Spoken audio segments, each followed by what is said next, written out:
People tend to forget that the internet wasn't always chock full of content like today. Back then, it was a vast empty space where anything could go. Reviews, memes, animations, anything. Although there is one show that became a relic of time, a pretty obscure series simply known as The New Adventures of Captain S, about an underachieving Sega Genesis fanboy high school junior named Chad, who is an underachieving high school junior who stumbles across a Genesis game that allows him to enter games, and with this he must protect Videoland. I actually think the show is really underrated, oozing with absolute charm.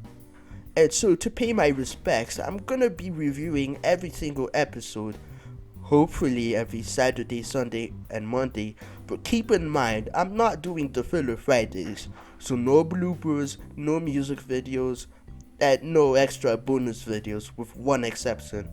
I am just doing the episodes. With that being said, welcome to a new series I like to call SegaCember.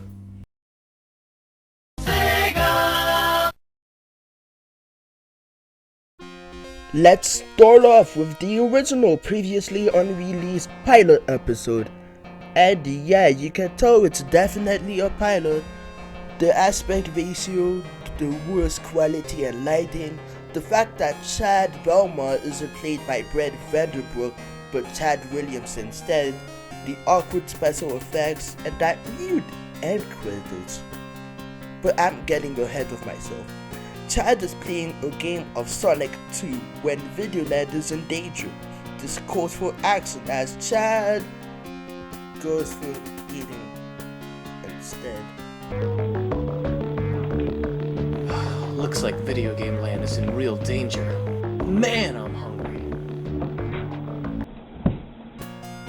Because when Videoland is in danger, I automatically think food for some reason. When Chad comes back, he tries to turn off the TV, but instead jumps right in Subterranea, which is the same game Chad would go in episode 4, She Blinded Me with Sega. But anyway, he attempts to training, and oh my god! What do you mean that was part of the training? Crashing and burning is a part of the procedure? So Chad actually battles a freaky three-headed creature simply known as the King of Crabs with some of the most incomprehensible dialogue of all time. I mean, I can understand what Chad is saying, but I don't even know what the King of Crabs is saying. After the King of Crabs is defeated and a crash and burn is done to escape, I still don't get that. Chad goes back to playing Sonic 2.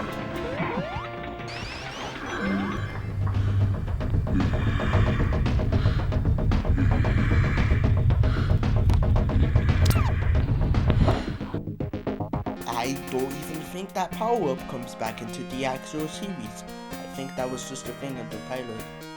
After the credit, there's also to be continued, but see as how this never goes anywhere. Kind of wondering what was the point of having it there. But yeah, that was the pilot. Is it rough around the edges? Sure. Does it have a few things that don't quite make sense? Definitely. But for something that was pretty much just made as a test, I'd say that on its own, it is pretty decent. Let's move on to the actual first episode, a hero for all of S. Get it? Although before I get started, I got two questions. The first is, what's up with the green line on the right? Is it an editing error or is it the screen not entirely filled? What's going on?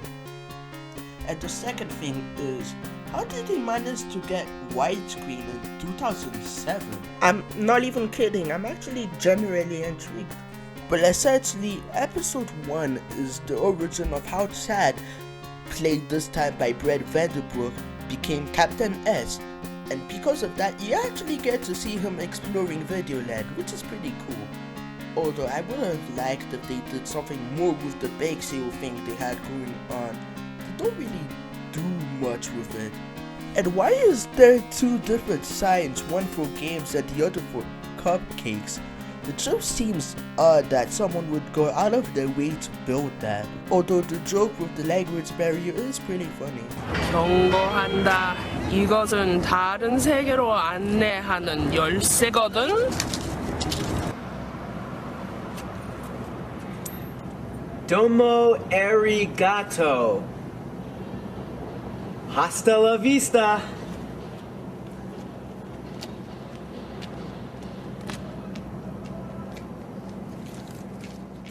And despite how brief it is, I actually really like when Chad was in Altered Beast. It has way better special effects than the original pilot. So overall, it's a decent start for many more great episodes to come.